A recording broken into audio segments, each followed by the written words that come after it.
Hello, my name is B. Deepak. I am a chartered accountant. I would like to ask a question to you, sir, regarding the erstwhile Taliban regime issued a fatwa for the destruction of Bamiyan Buddhas, terming it as un-Islamic. I would like to know whether it is really un-Islamic and if it is one of the footsteps which the Satan has laid and the Muslims should be aware of. Well, asking the question, the same question was asked to me in Surat when I was giving a lecture talk in Surat. Just a couple of days after this issue, it was very hot in the oven. The Taliban that were destroying rather at that time the statue of Buddha Bamiyan. They were asking the question that, is it Islamic, etc. And the same question asked by a non-Muslim to me in Surat, that is it right or is it wrong? At that time yet there were conflicting views whether they were destroying or not. So again I said at that time that I don't know whether destroyed or not, but today we know there are confirmed news that they have destroyed it. Whether right or wrong. What I can say, that I being a student of comparative religion, whether right or wrong I'll tell afterwards, what I can tell that surely the Talibans, if they destroyed the statue of Buddha, what they were doing is actually they were educating the Buddhists. I am a student of comparative religion. I have read the Buddhist scriptures. I have read Dhammapad. I have read the scriptures. Nowhere in any of the Buddhist scriptures did Buddha ever say, make a statue of myself. Buddha never said that the Buddhists should do idol worship. It is a later innovation. So what I could say as a student of comparative religion, whether right or wrong will come afterwards, what they were doing is surely they were educating the Buddhists. And in none of the Buddhist scripture is it mentioned that they should make a statue. Coming to the question. And this question was asked to me even by the press when I was in Bangalore.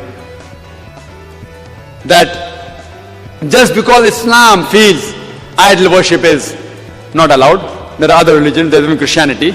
If you read the Old Testament, it's mentioned in the book of Deuteronomy, chapter number 5, verse number 7 and 9, as well as the book of Exodus, chapter number 20, verse number 3 to 5. It says, thou shalt have no other image besides me. Thou shalt not make any graven image of me, of any likeness, of anything in the heaven above, in the earth beneath, on the water above the earth. Thou shalt not bow down to them, nor serve them, for I, thy God, thy Lord, is a jealous God.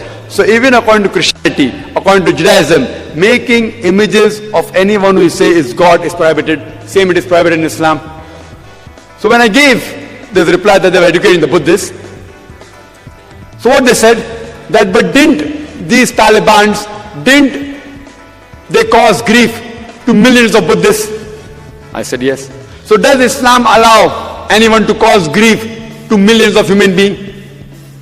I asked the journalist a question, that what if suppose the Indian government catches a haul of drugs, cocaine, brown sugar worth 10 crore rupees, worth about $2 million, they catch a haul, drugs. What will the Indian government do? So the journalist told me the Indian government will burn the drugs. I said, good. I said, do you know, for millions of human beings in the world, drug is God for them. So will you agree with the Indian government or go against the government that they're destroying the God of millions of drug addicts? Because the Indian government feels that the drug will cause loss to the body, what they're doing is right, even though it's causing grief to millions of drug addicts. But if they feel it is wrong, they're burning. You cannot go and tell the Indian government that why are you burning the drugs? A drug addict will feel bad. So similarly, Afghanistan is their government. It is their property. See, the statue is their property. If they come and do something in any other country, then you can object. They are doing in their country, it is their property. If they like it, they'll keep it. If they want to destroy it, they'll destroy it. Who are we to object? We can't object. And furthermore, if we analyze that people who talk, the other person who said that Indian government is so tolerant. Do you know in Bombay, when you come out of the domestic airport, of the Santa Cruz airport, there was a big statue of Mahavir, just outside the Hotel Jal. And it was unclothed, so the people took objection. And then they built a wall in front of the private parts. Later on, after a few months, they removed the statue. Now those same people who objected to the statue being there, those same people today are condemning Afghanistan. Why? The same people who objected to the statue being on the road. See, and do you know there are more Jains in India than Buddhists in Afghanistan? So when the government of Bombay could remove the statue which is believed to be God or believed to be the Tirthankas of the Jains, and there are more Jains living in India than Buddhists live in Afghanistan, at that time no one objected. And now when the Afghanistan government is doing, you're objecting. Why these double policies? You know why? Because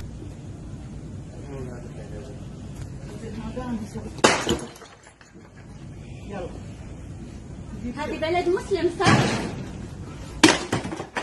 مو كافر صح؟ اوكي انت مسلم؟ تبغى الكفر صح ولا لا؟ هذه ديرة حمد بن عيسى. حمد بن عيسى يرضى بهذا؟ يلا جيب منها بقى تشوف منو اللي يعبد الاصنام هني. لا هو الكبير كسري. النبي ابراهيم كسر الكبير فيهم بعد. يلا ابي شرطة. مال الهندوس تقول بعد.